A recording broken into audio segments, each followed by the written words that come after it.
ठीक है। तो आज का टॉपिक है अब आया ऊंट पहाड़ के नीचे।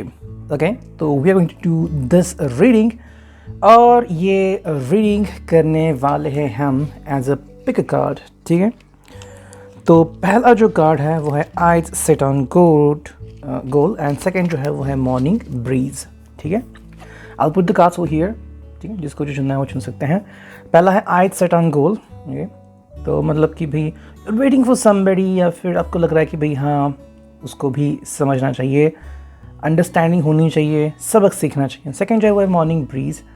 अगर आप एक नई शुरुआत चाहते हैं, you want the person be back in your life and likewise, या फिर you just want to be भाई सब चीज़ें सही तरीके से हो जाए, तो ये आपके लिए हो सकता है कार्ड। ठीक है, तो way to choose the cards. ठीक है, तो चलो सबसे पहले मैं कार्ड्स चुन लेता हूँ। Okay, tarot eyes set on goal के लिए चुनते हैं कुछ कार्ड्स। 1 2 3 4। ओके, 4 कार्ड्स आ गए एंड फाइनल 5।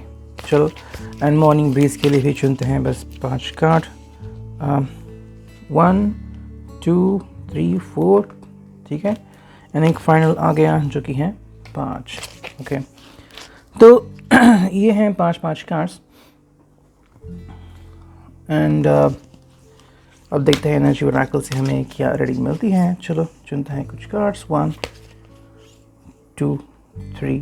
ठीक है, फाइनल 4। ओके, उसी तरीके से मॉर्निंग ब्रीज के लिए भी चुनते हैं बस 4 कार्ड्स। 1, फिर आ गया है 2 3 एंड फाइनल 4। चलो, तो ये भी हो गया है and finally we get this relationship oracle. इससे भी चुनते हैं कुछ कार्ड्स। 3 ही कार्ड चुनते हैं। आइज सेट ऑन गोल के लिए 1, ये आ गया 2। ठीक है, एंड फाइनली 3। चलो एंड मॉर्निंग ब्रीज के लिए भी चुनते हैं 3 कार्ड्स। ठीक है, 1 2 एंड 3। चलो, 3 कार्ड आ चुके हैं। सो हमने 5 4 3 ऐसा सेट बना लिया है and we are going to choose the cards. ठीक है, तो चलो मैं सबसे पहले यहाँ पे कार्ड्स रखता हूँ। ओके, जिन्होंने भी चुना है आइज सेट ऑन गोल, ये है उनके लिए, एंड जिन्होंने भी चुना है मॉर्निंग ब्रीज, ये है उनके लिए। ठीक है, तो ये पहले मैं साइड में रखता हूँ and let's continue with eyes set on goal. ठीक है, चलो लेट्स स्टार्ट। सबसे पहले देखते हैं चारों से हमें क्या कार्ड्स मिलते हैं। Okay, this is the first one जो कि है द टावर।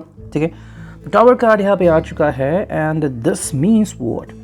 आई थिंक जिस भी पर्सन के बारे में आप ये रीडिंग देख रहे हो, या फिर whatever about this, you know, जो भी है, लवर हो, पास्ट हो, एक्स हो, व्हाटएवर, द टावर मतलब उनके रियल लाइफ में ऐसा मोमेंटम एक्चुअली आ चुका है जब ऑलमोस्ट लग रहा है कि सब कुछ ख़त्म हो गया। ठीक है, टावर मतलब कि भाई कई बार कुछ लोग ऐसे भी होते हैं जिनको किसी को दर्द देने में अच्छा लगता है। ओके, जैसे हम कहते हैं ना कि भाई गड्ढा खोदना, फिर कोई वहाँ पे गिरता है और ये हंसते हैं, लेकिन कई बार उल्टा भी होता है। यू नो, जैसे कि आग लगाने के चक्कर में खुद के ही घर को आग लगा दी, वैसे ही यहाँ पे चक्कर है। तो टावर पहला ही कार्ड आ गया है एंड हमारा टॉपिक है अब आया ऊंट पहाड़ के नीचे। That means the person is finally understanding. Okay, तो जैसे कि मदर इंडिया में एक सीन था कि राजकुमार जी वो पत्थर उठाने जाते हैं और उनके हाथ पे वो पत्थर गिरता है। ठीक है, वैसे ही इस पर्सन के साथ हो गया है। मे बी वो शायद किसी को तकलीफ देना चाहते हैं अगेंस्ट दी राजकुमार।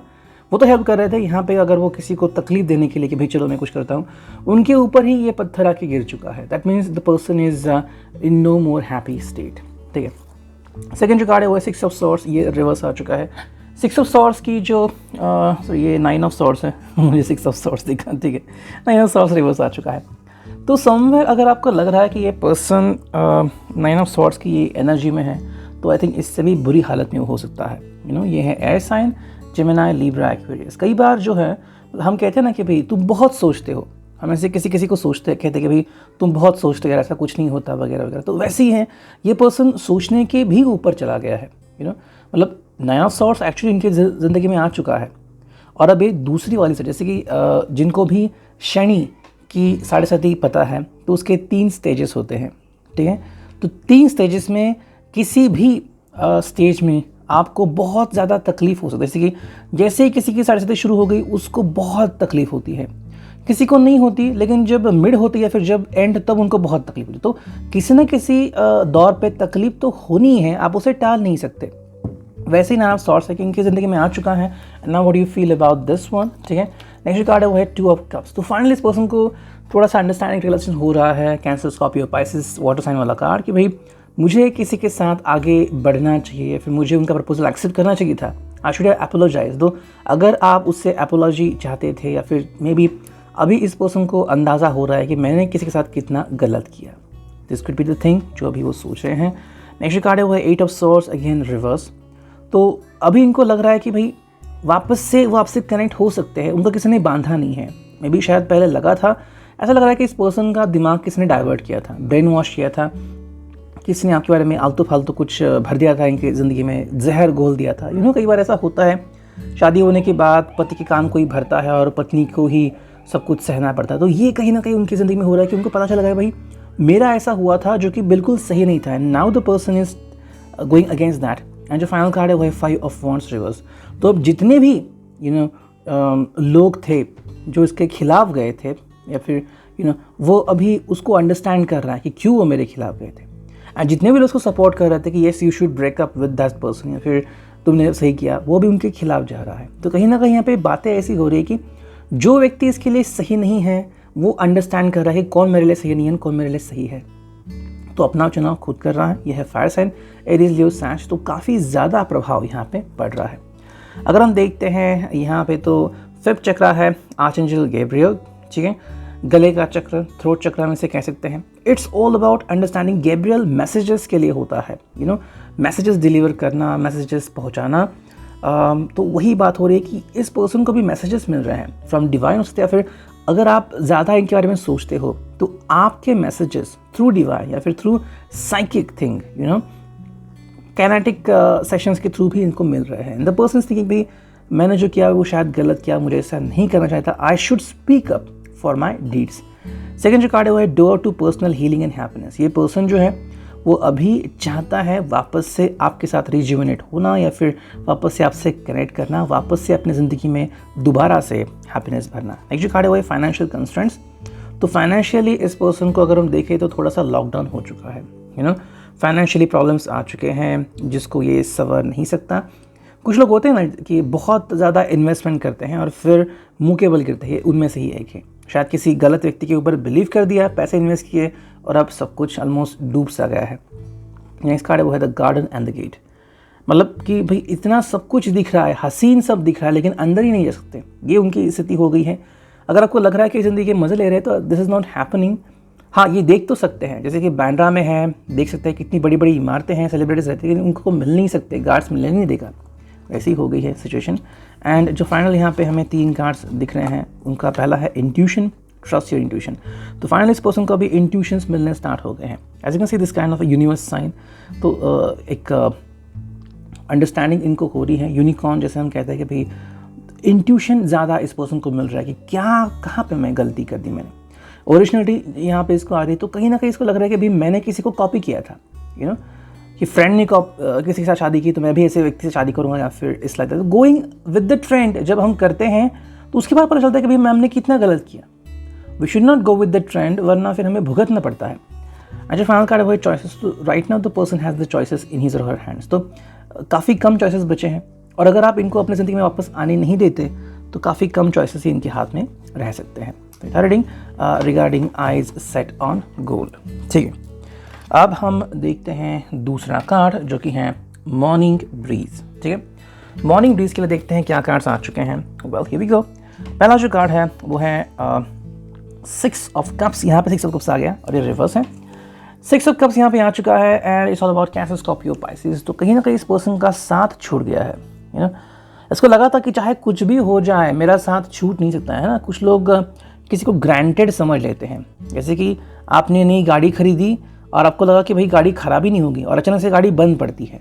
हमारे यहाँ पे हुआ था, एक हिल स्टेशन है, वहाँ पे ही BMW बहुत महंगी कार बंद पड़ गई थी। तो हमारे यहाँ से एक गराज वाले को कहा गया था कि प्लीज़ आओ सर और सब चेक कर लो। This is the thing which is happening. इस पर्सन को लगा था कि ये कुछ भी कर सकता है, रिश्ते में हो या अपनी दुनिया में हो, किसी से भी किसी भी तरह से बात कर सकता है और कोई इसका अफसोस नहीं बनाएगा। हो गया उल्टा। अब इसको समझ में आ रहा है कि भाई मैंने क्या गलती की। सेकंड जो कार्ड है वो है टेम्परेंस। तो सेक्रेटरीज का एक कार्ड है, इट्स ऑल अबाउट टेम्परेंस। मतलब देखो ये पर्सन चाहता है कि भाई चीज़ें वापस से शुरू हो जाए, सही हो जाए। ठीक है, मैंने गलती की, मैं एक्सेप्ट करता हूँ। कई बार क्या होता है कि लोगों को लगता है कि जैसे ही वो किसी से माफ़ी मांगे, 2 सेकंड की हो या 2-3 वर्ड्स की हो, तो सब कुछ सही हो जाएगा।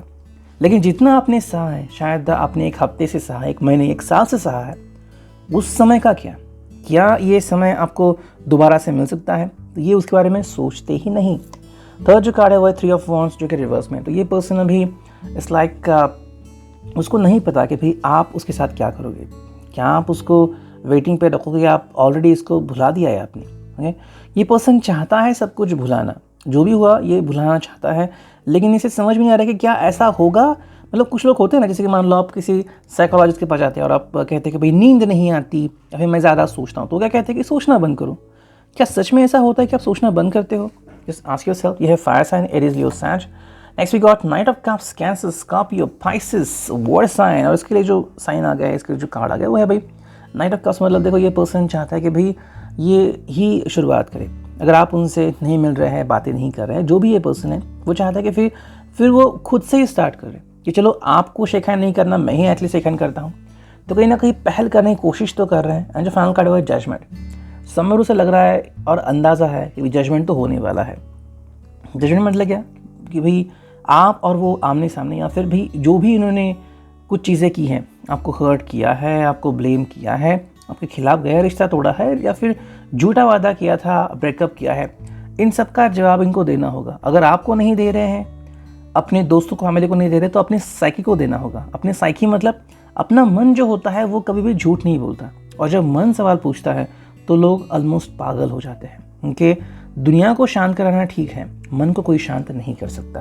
ओके, फाइनल देखते हैं यहाँ पे कार्ड क्या है। देखो ये है द वर्ल्ड। तो इसको लग रहा है कि भाई दुनिया क्या है। ये पर्सन दुनिया के हिसाब से जाना चाहता है, लेकिन फाइनली उसको समझ में आ रहा है कि भाई दुनिया बस दिखाने की एक चीज़ है। असल में होता क्या है आपको नहीं पता। यू जस्ट थॉट कि भाई ये अच्छा होटल है, आप गए अंदर, पता चला बहुत महंगा है और इतनी अच्छी भी सब्जी भी नहीं है। हाल ही में आया था यूके में, कोई रेस्टोरेंट है वो इतना महंगा है, एक डिश मतलब 80,000 की डिश, लेकिन किसी वहाँ के ग्राहक ने कहा कि बहुत ही घटिया डिश थी और होटल का नाम ही ख़राब हो गया। ओके, नेक्स्ट कार्ड है वो है पेशेंस। तो ये पर्सन पेशेंस रखे हुए, इसको लग रहा है कि भाई चलो मैंने गलती की, ठीक है, लेकिन अभी तो चीज़ें सही हो जाएंगी। You know, so patiently the person is waiting. कहीं ना कहीं 9 ऑफ वॉन्ड्स यानी कि एरीज, लियो, सैज से कनेक्ट होता है। स्टॉर्म वार्निंग ये उसके लिए आ चुका है। मतलब कहीं ना कहीं इसकी ज़िंदगी में तूफान आने वाला है या फिर आ चुका है। जितना इसको लगा था कि भाई नहीं चीज़ें सब आसान हो जाएंगी, कोई प्रॉब्लम नहीं होगा, उल्टा हो रहा है। ये पर्सन बहुत तकलीफ झेल रहा है और झेलनी पड़ेगी। एंड नेक्स्ट कार्ड वो है जर्नी। तो इस पर्सन को अपनी जर्नी कंटिन्यू करनी है, लेकिन जर्नी की पता है खास क्या बात होती है? वो ये होती है कि भाई आप जर्नी को अधूरा नहीं छोड़ सकते। जैसे कि अगर आपको किसी हिल स्टेशन पे जाना है तो बहुत सारे आपको टैक्सेस देने पड़ते हैं, या फिर अम्यूजमेंट पार्क देना है तो आपको वहाँ पे टिकट खरीदना पड़ता है, और जब पूछा जाए वो दिखाना भी पड़ता है। तो ये चीज़ हो रही है, जब तक आप उसको फ्री नहीं करते आगे बढ़ नहीं सकता। फाइनल देखते हैं यहाँ पे 3 कार्ड क्या है। जो पहला कार्ड है वो है ड्रैगन, डिस्कवर योर करेज। तो कहीं ना कहीं इस पर्सन को समझ में आ रहा है कि भाई इसने गलती की और एक डरपोक था। ओके, जो एक्चुअली इस तरह से बिहेव करते हैं या फिर किसी साथ रिश्ता तोड़ते हैं वो डरपोक होते हैं। जो सीरियस होते हैं वो एक्चुअली रिश्ता निभाते हैं, वो फ्लर्ट वगैरह नहीं करते, वो डायरेक्टली बोलते हैं भाई I like you, I love you, तुम्हें मैं मंजूर हूँ क्या? अगर तुम्हें लगता है कि मैं तुम्हारे लायक हूँ, जस्ट वी विल टॉक। नहीं लगता मैं तुम्हारे लायक हूँ, I will never talk to you. सीधी सी बात, नो बकवास। नेक्स्ट कार्ड है archangel Gabriel, messenger of creativity and hope. Yes, देखो यहाँ पे मैसेंजर आ चुका है आर्चएंजल गैब्रियल अगेन। तो that is a thing which is for this person. ये क्या है कि भाई इस पर्सन को समझना होगा कि भाई मैसेजेस इसको मिल रहे थे, उसने एक्सेप्ट नहीं किए, अभी भी मिल रहे हैं। अगर उनकी तरफ ध्यान देगा तो कुछ ना कुछ सही हो सकता है इसकी ज़िंदगी में। एंड जो फाइनल कार्ड है वो है gratitude, be careful for all you have. Yes, उसको यूनिवर्स को थैंक्स कहना होगा कि भाई जो भी मुझे मिल रहा है, चाहे अच्छा मिल रहा है बुरा मिल रहा है, this is why because I chose this, है ना। इंटरव्यू अच्छा दिया तो अच्छी जॉब मिलेगी, अच्छी नौकरी मिलेगी। गलत इंटरव्यू दिया, गलत इंप्रेशन झाड़ा तो इंटरव्यू चला जाएगा। Reading, I hope it will resonate.